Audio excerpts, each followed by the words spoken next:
अपने रेखा एवं कोण पढ़ रहे थे ना, आसन कोण पढ़ लिया था क्या? पढ़ना है।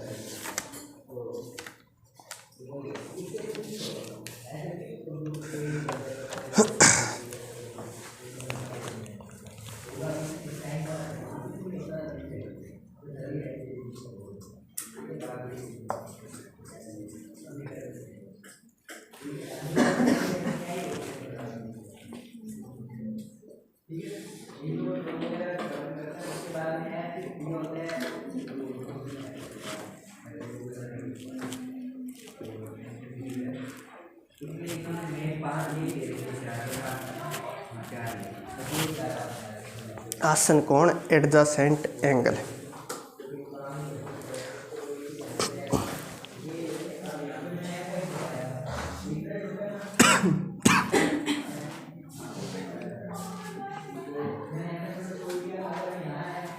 मैं कुछ डायग्राम बना रहा हूँ, आप भी बना लेना, फिर मैं लिखवाऊंगा कि कैसे पहचाने आसन कोण है कि नहीं है।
लिख लिया क्या?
पता नहीं, बस ऐसे बन गए। वैसे मेरे सारे फेवरेट ही है, इंग्लिश को छोड़ के। हाँ, अब तो इंग्लिश भी बनने लग गई है।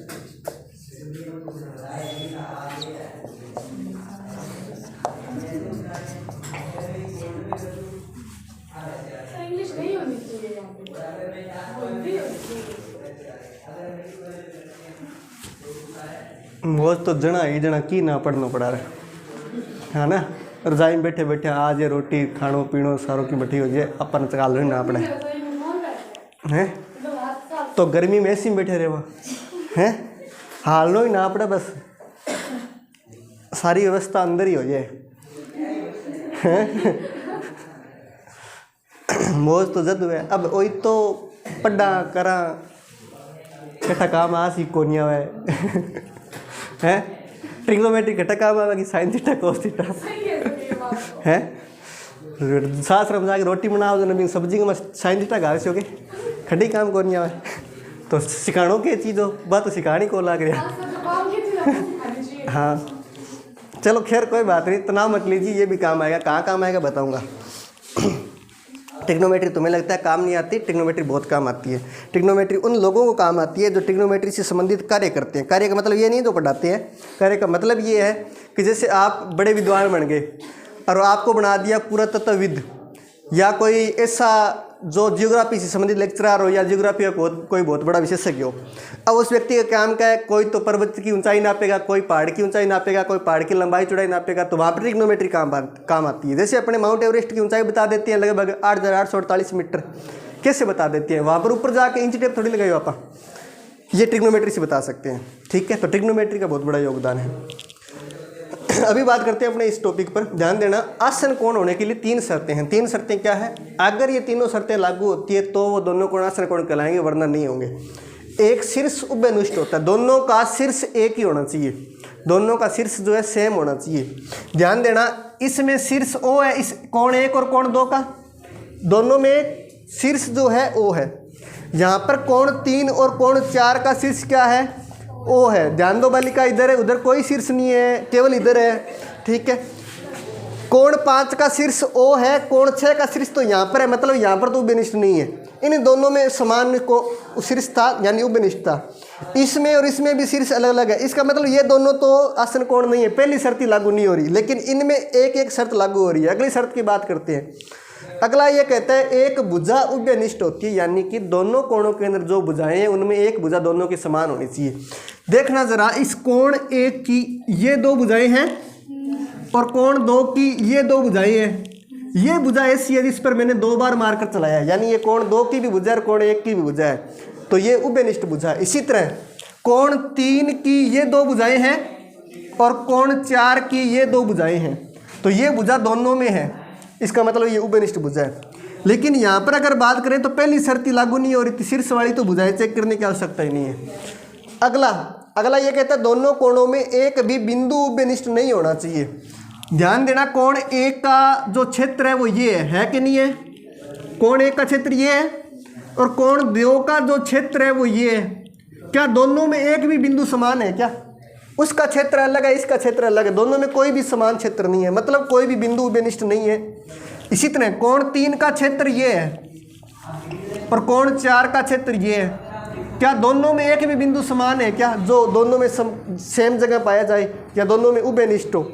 उभयनिष्ठ का भाव ये है कि जैसे मैंने एक एग्जांपल और बताता हूँ आपको। जैसे मैंने एक कोण बनाया यूं और एक कोण 2 बनाया यूं। अब कोण 1 का क्षेत्र देखें तो ये है, कोण 2 का क्षेत्र देखें तो ये पूरा ही है। दोनों में कितने बिंदु समान आ गए? अनंत बिंदु समान है। इसका मतलब ये तो आसन कोण नहीं है। आसन कोण वही होते हैं जिनमें समान बिंदु ना हो। तो यहाँ पर अपने पास इन 2 के अंदर वो तीनों के तीनों शर्तों लागू होती है। एक शीर्ष भी उभयनिष्ठ है, एक भुजा भी दोनों में उभयनिष्ठ है और दोनों का क्षेत्र भी अलग अलग है, इसमें कोई भी बिंदु उभयनिष्ठ नहीं है। तो कोण 1 व कोण 2 आसन कोण है।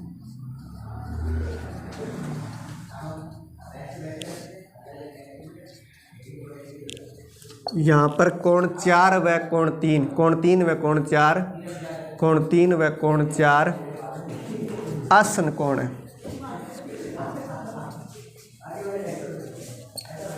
ये वाले नहीं है। कोण 5 व कोण 6 आसन कोण नहीं है।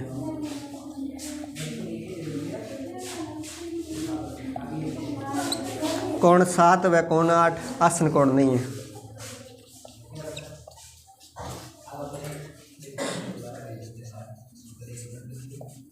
आसन कोण नहीं है।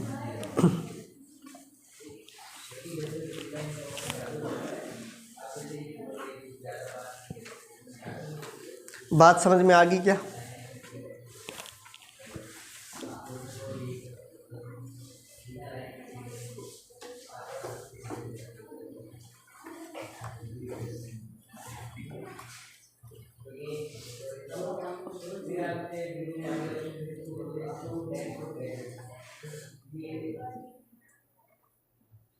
आगे बढ़े, नेक्स्ट हेडिंग लगाइए रैखिक युग्म कोण, लीनियर पेयर एंगल।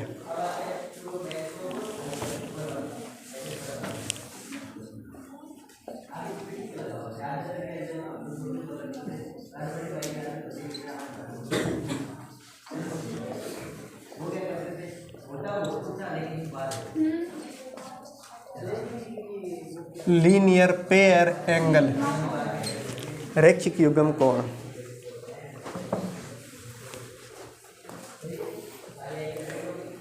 लिखना रैखिक युग्म कोण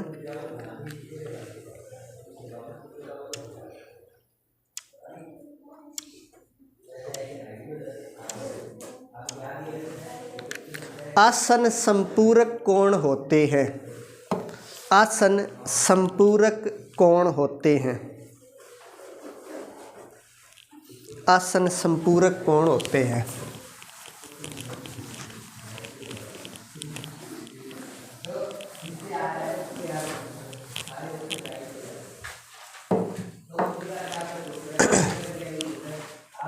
आसन संपूरक कोण होते हैं।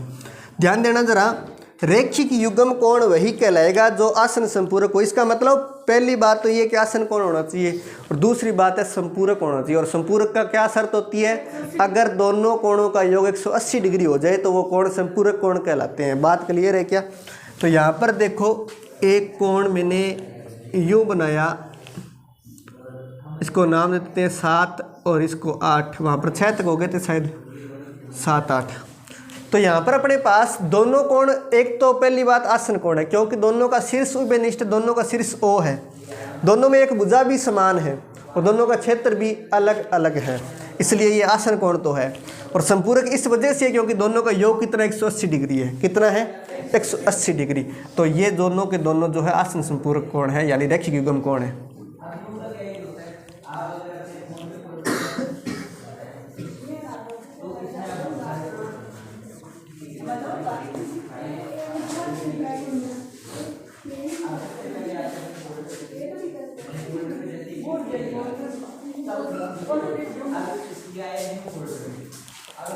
आ जाओ।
आगे बढ़े क्या?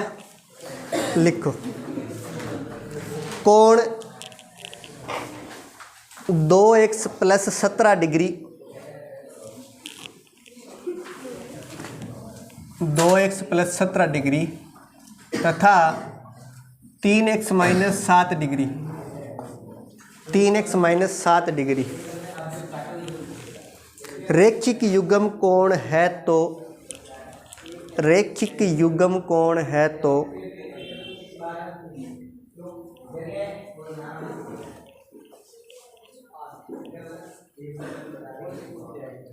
x का मान हो सकता है, x का मान हो सकता है। What is the value of x? x का मान हो सकता है।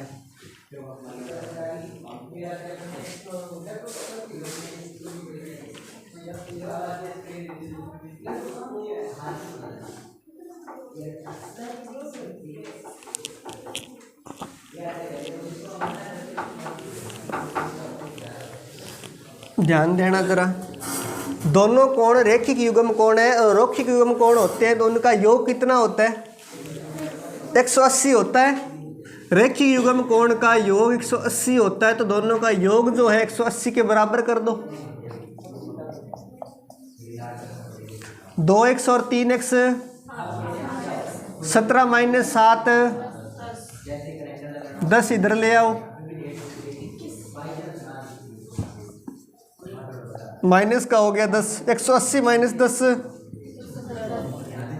5 बटे में ले आओ जो गुणा में था। x का मान 34 आ गया। ठीक है,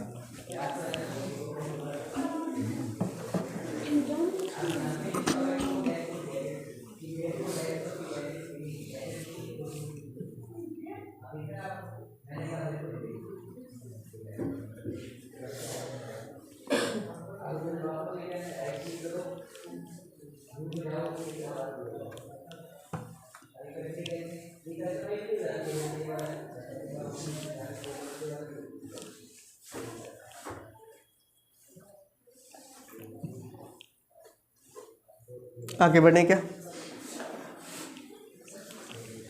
लिखना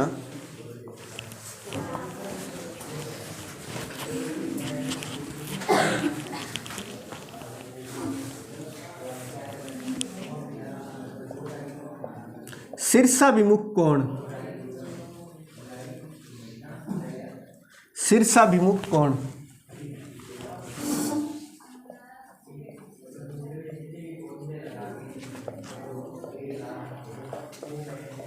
वर्टिकली अपोजिट एंगल।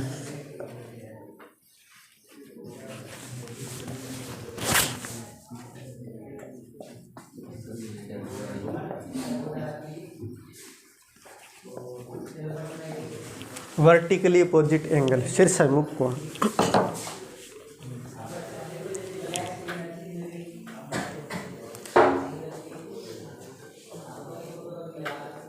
लिखना यदि दो रेखाएं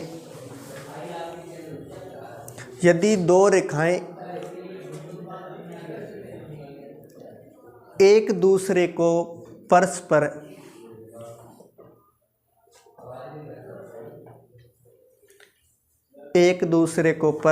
एक बिंदु पर काटती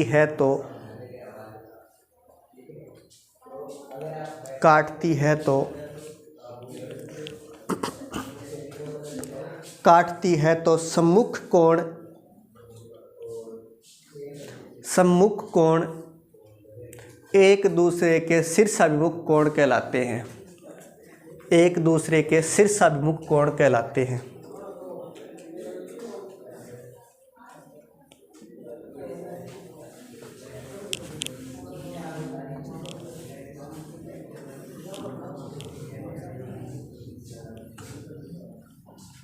ये फिगर बनाओ, आ जाओ।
बना लिया क्या?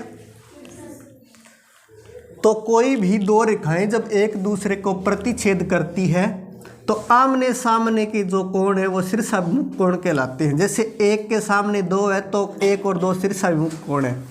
कोण 3 और कोण 4 आमने सामने है तो कोण 3 व 4 भी शीर्षाभिमुख कोण है। अगला बिंदु लिखना, शीर्षाभिमुख कोण सदैव बराबर होते हैं। शीर्षाभिमुख कोण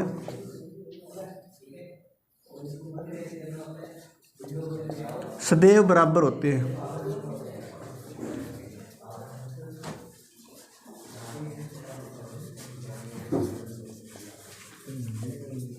यहाँ पर अपने पास कोण 1 बराबर कोण 2 व कोण 3 बराबर कोण 4 होंगे। बात क्लियर है क्या? Yes sir. उनको थोड़ी ज़्यादा क्लियर है। हाँ,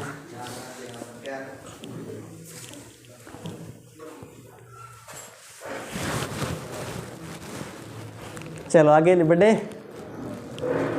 लिखो। नहीं पढ़ना? क्या हुआ, मन नहीं करता? चलो लिखो। निम्न में से रेखीय युग्म कोण के लिए, निम्न में से रेखीय युग्म कोण के लिए सत्य है। निम्न में से रेखिक युग्म कोण के लिए सत्य है। सत्य है। लिखो 1 नंबर, ऑप्शन है 1 नंबर, ये आसन कोण होते हैं। नंबर 2 लिखो, नंबर 1 लिखो, ये आसन कोण होते हैं। धीरे धीरे लिखो। 2 नंबर, ये संपूरक कोण होते हैं।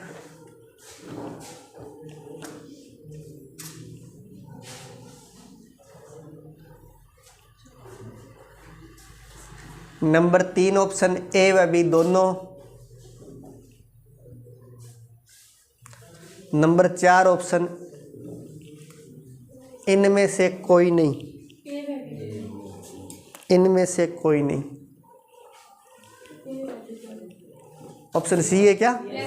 ठीक है, वेरी गुड। तो टिक कर लो ऑप्शन सी पर, क्योंकि रेखीय युग्म कोण होने के लिए आसन कोण भी होने चाहिए और संपूरक कोण भी होने चाहिए।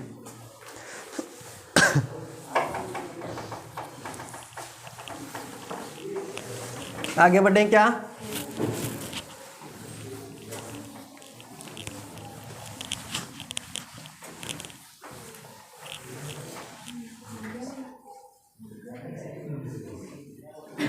एक तिर्यक छेदी रेखा द्वारा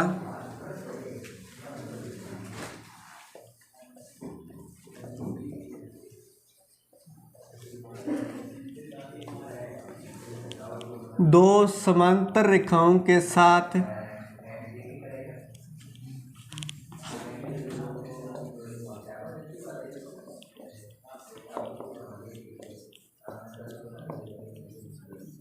बने कोण, बने कोण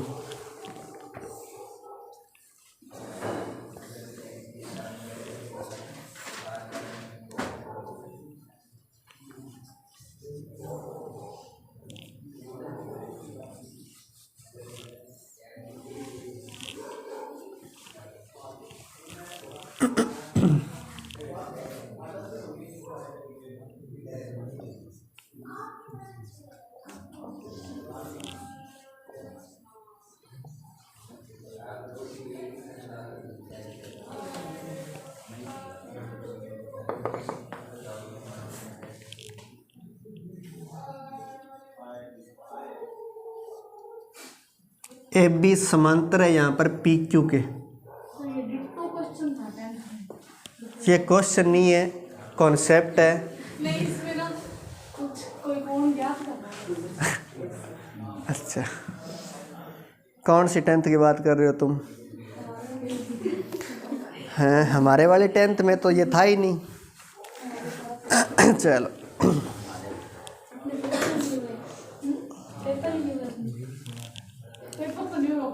इसको नाम दे दो सीडी। जो तिर्यक छेदी रेखा है इसको नाम दे दो सीडी।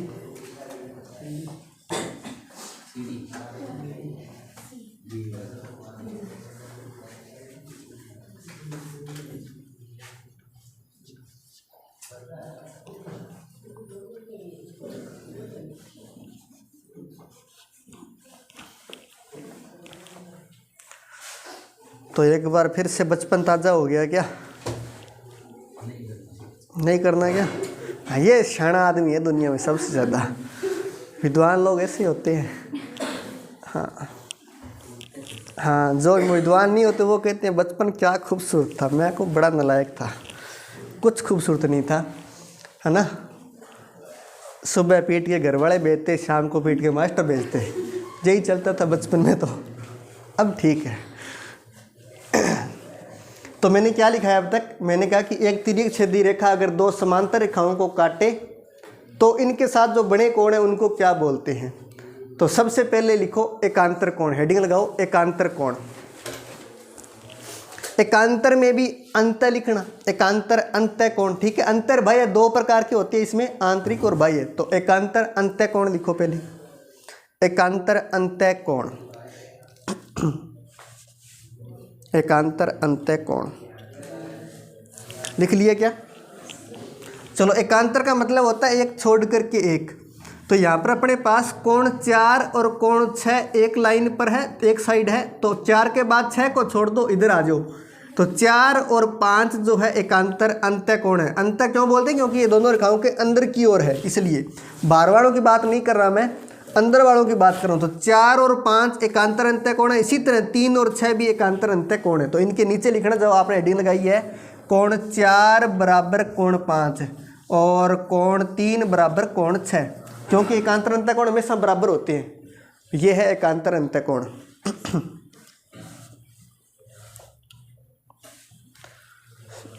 लिख लिया क्या? दूसरा लिखो, हेडिंग लगाओ एकांतर बाह्य कोण, अल्टरनेट एक्सटीरियर एंगल, एकांतर बाह्य कोण।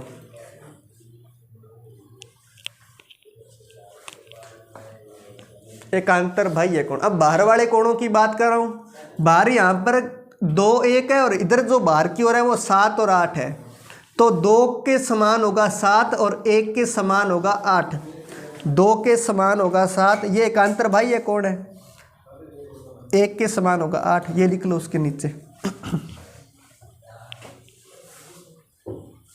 ठीक है।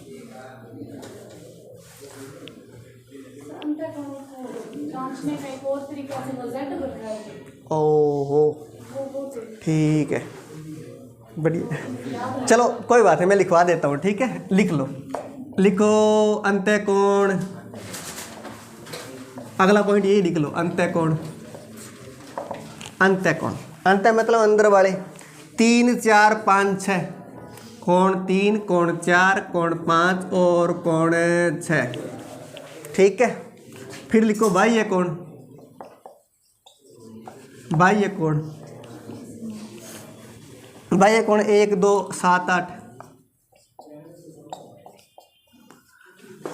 कोण 1 2 कोण 1 कोण 2 कोण 7 और कोण 8, ठीक है। जेड वाले कोण कौन से होते हैं? एकांतर कोण होते हैं। एकांतर, अंत नहीं।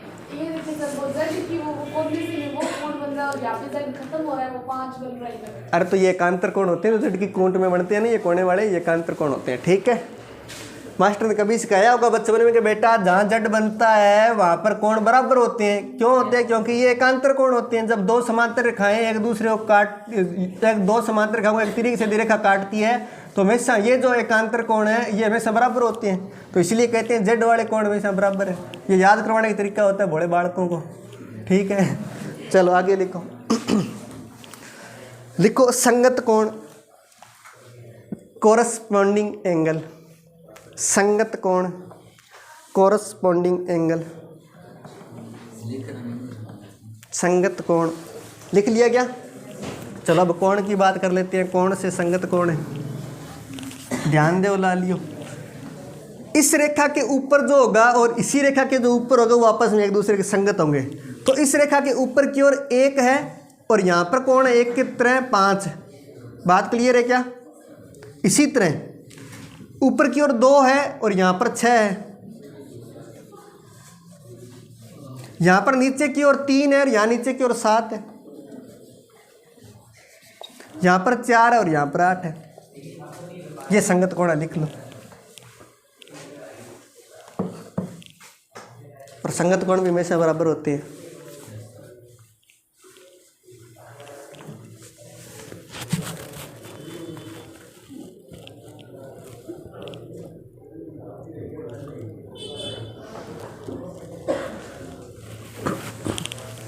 लिख लिया क्या?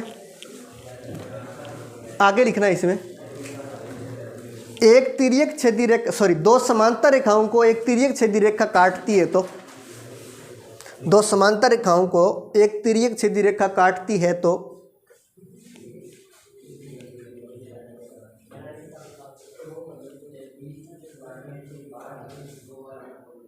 एक तिर्यक छेदी रेखा काटती है तो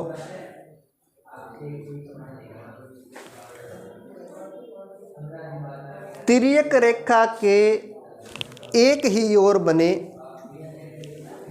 तिर्यक रेखा के एक ही ओर बने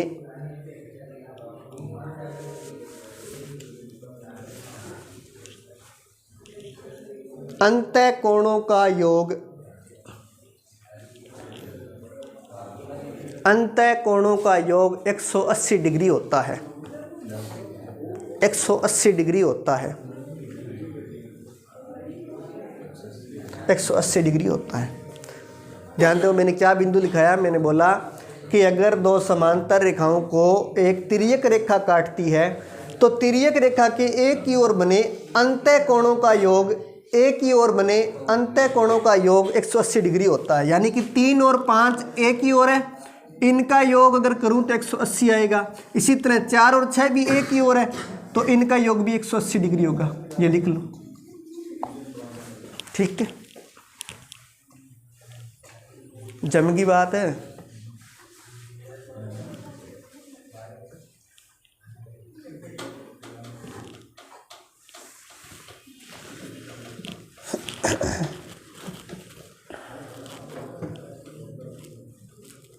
अगला बिंदु, दो समांतर रेखाओं को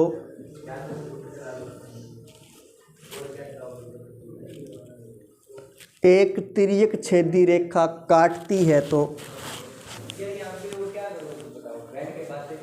एक तिर्यक छेदी रेखा काटती है तो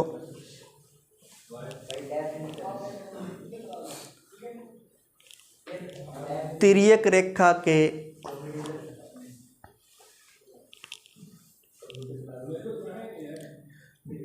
एक ही ओर बने, काटती है तो तिर्यक रेखा के एक ही ओर बने बाह्य कोणों का योग, बाह्य कोणों का योग 180 डिग्री होता है। बिल्कुल बिल्कुल बिल्कुल सेम यार, जो वहाँ था सेम वही यहाँ है। यहाँ पर क्या है कि अगर दो समांतर रेखाओं को एक तिर्यक छेदी रेखा काटती है तो बाहर की ओर बने बाह्य कोण से ऊपर वाले और नीचे वाले बाह्य कोण हैं। ये जो बाह्य कोण है इनमें रेखा के एक ही तरफ बने हुए कोणों का योग जो 180 होगा, 1 और 7 का योग 180, 1 और 7 का योग 180। इसी तरह इधर बने हुए कोण 2 और 8 है तो इनका योग भी 180 होगा। बात क्लियर है? लिख लो। अरे समझ में आया क्या? हाँ देखो, चलो कोई बात नहीं, बता देंगे, नोट करो एक बार ना।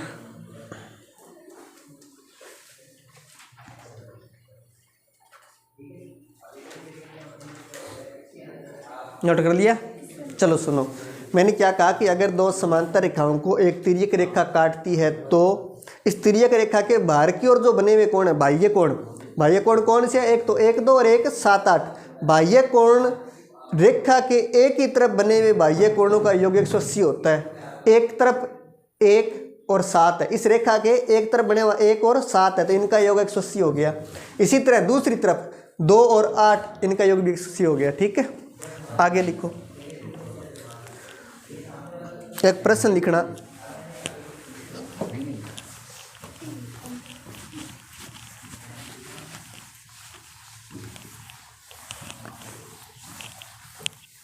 यदि प्रश्न है, यदि ए बी समांतर सी डी हो तो, ए बी और सी डी दो रेखाएं हैं, ए बी समांतर सी डी हो तो x is equal to question mark.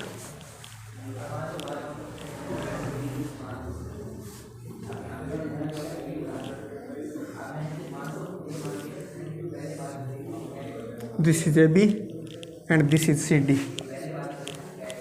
Okay, and this is X 120.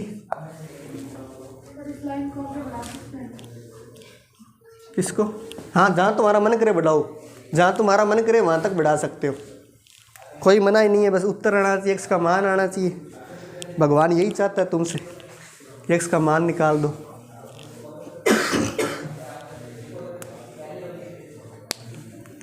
आ लो, आप करा वेट थारो, जल्दी सी कर दो।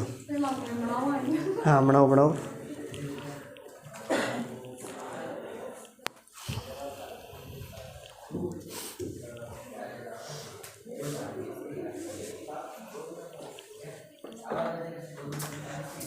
इस तरह के प्रश्न आपके एग्जाम में आते हैं। तो अब तक जो पढ़ा था वो केवल कॉन्सेप्ट था, प्रश्न इस तरह के आएंगे। ठीक है, हाँ वो देख रहे हैं कितने पेज कॉन्सेप्ट के ही तो थे, है ना, चौप पढ़ाए। जब इनसे प्रश्न नहीं आता सीधा प्रश्न ही करवा देना था। मन मन में गालियाँ दे रहे हो, ध्यान रखना पाप लगेगा। चॉकलेट दे सकते हो, गालियाँ नहीं देनी आज, हैं? अच्छा तो कैसे हो? खैर कोई बात नहीं, करो।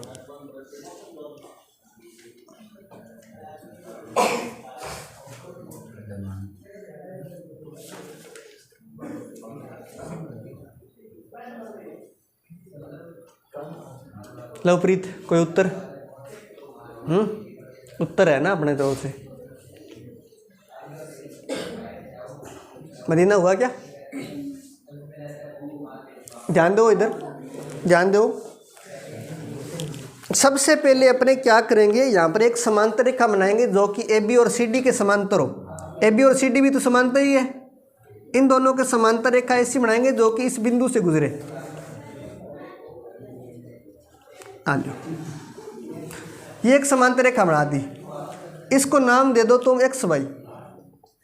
एक्स वाई रेखा जो है क्या है? एक्स वाई वो रेखा है जो ए बी और सी डी के समांतर है।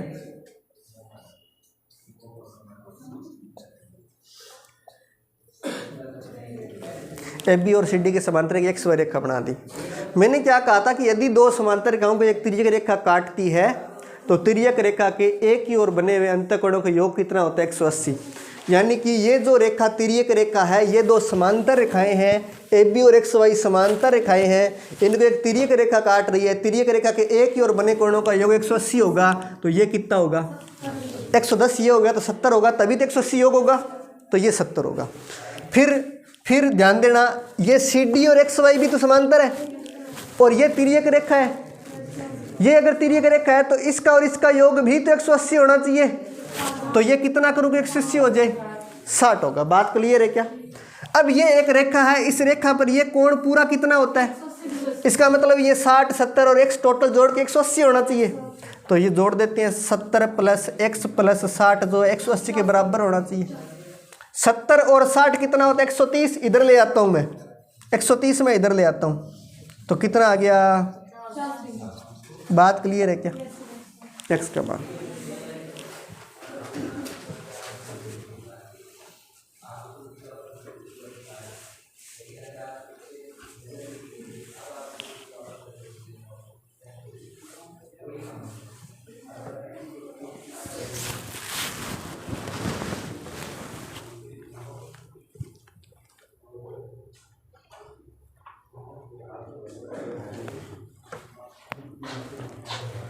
आ जाओ ये सांस चढ़ रही है।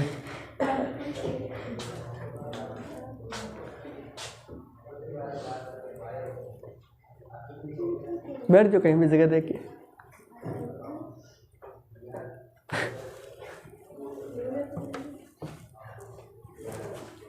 बैठ जाओ उधर।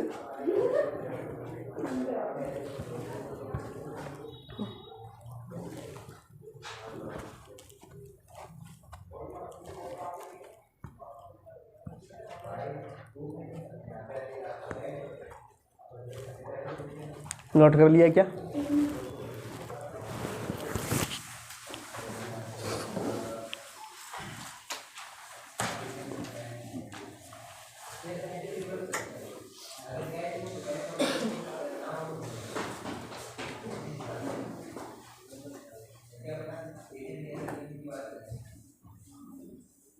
आगे बढ़े क्या?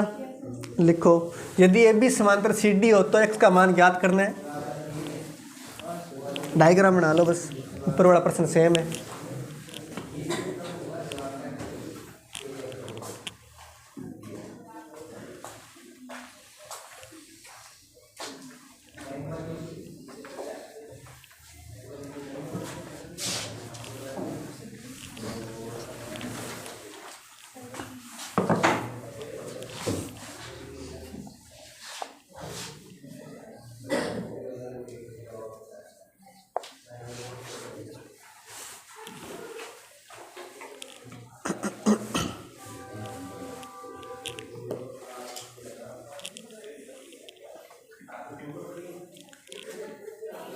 कर दोगे? आसान है।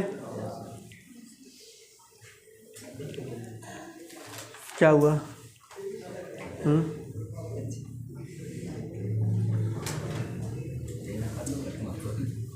12 के जान गया, 8 बैठना था ना, 12 क्या गया? आ तो सीट पहले ही पड़ी खाली है।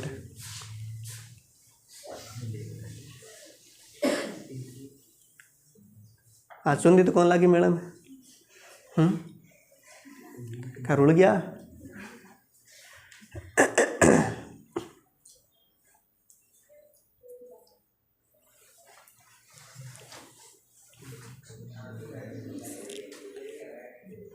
बीच है क्या?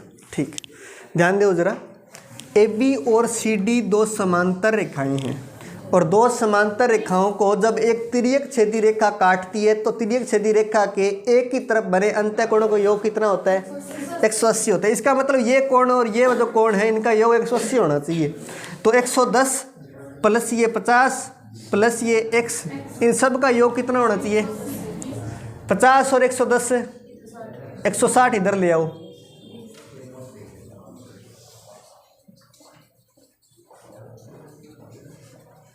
20 डिग्री, ठीक है।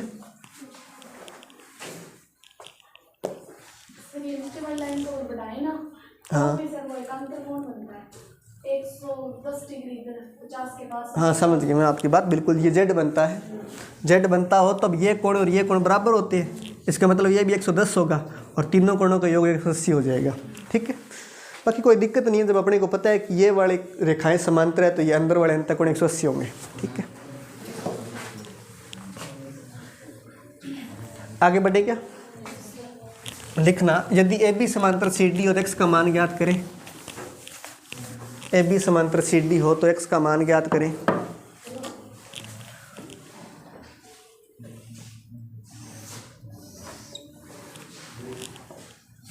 ए बी और सी डी समांतर, ध्यान रखना। ये मेरे वाली थोड़ी आगे से पतली होगी, ये मत करना, ठीक है।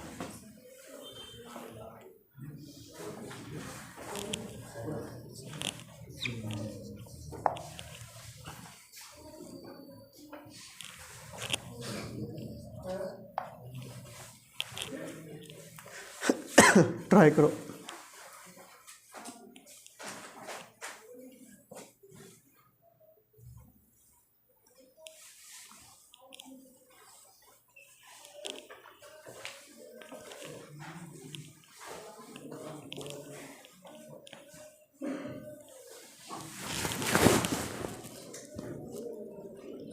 सौ डिग्री एक्स का मान क्या?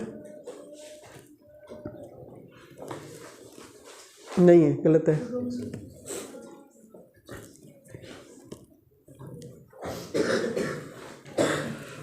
नब्बे होता तो लंबवत होता, तो 100 तो बहुत ज़्यादा हो गया, है ना।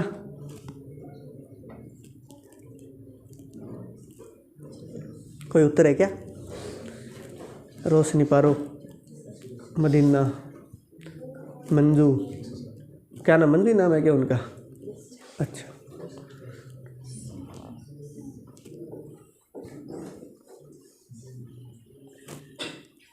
रवीना कोई उत्तर भी बता दो, केवल बातें ही बताते हो।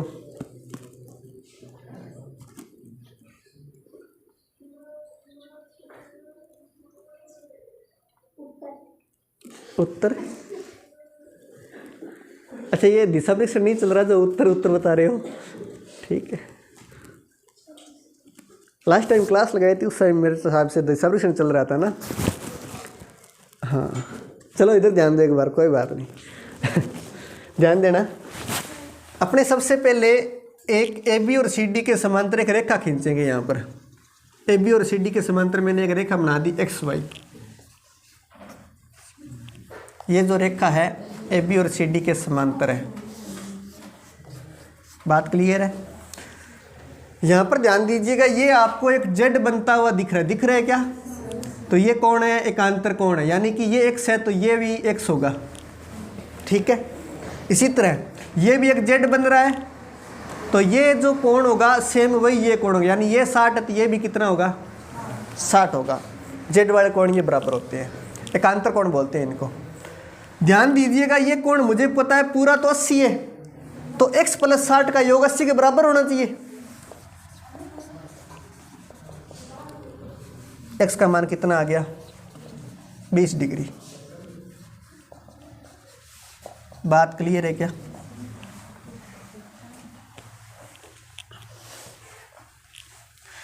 ठीक है।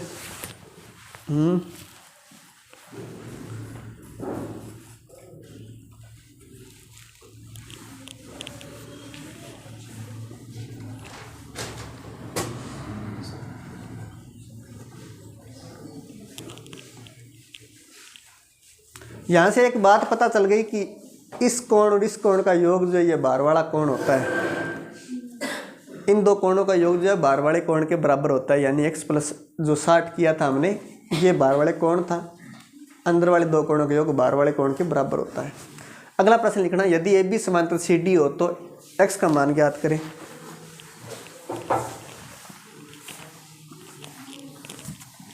ए बी समांतर सी डी हो तो x का मान ज्ञात करें।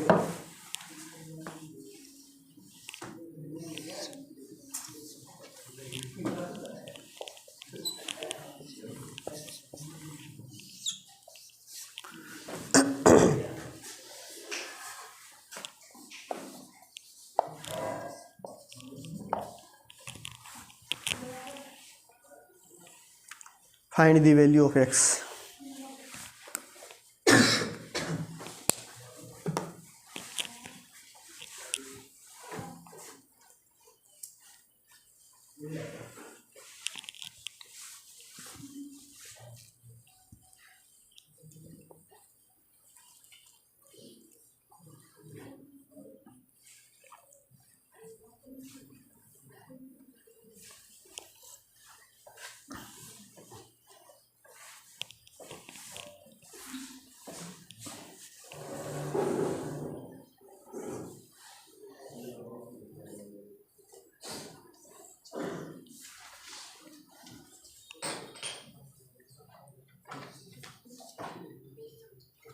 कोई उत्तर है क्या? ध्यान देना डालियो, इधर ध्यान दो। हमें ये पता है कि इन अंदर वाले दो कोणों का योग जो है वो बाहर वाले कोण के बराबर होता है कि नहीं होता? तो इसका मतलब ये हुआ कि ये जो कोण है वो 42 + 58 होगा। 42 + 58 होगा तो कितना डिग्री हो गया? 100 डिग्री ये कोण है, ये कोण 100 डिग्री है। इस पूरे कोण का मान कितना है? 360 में से अगर मैं ये 100 घटा दूं तो इधर वाला बच जाएगा।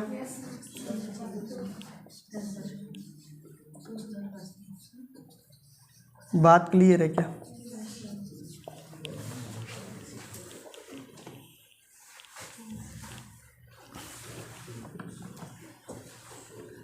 तो आज के लिए इतना ही, बाकी पढ़ेंगे नेक्स्ट क्लास में। धन्यवाद।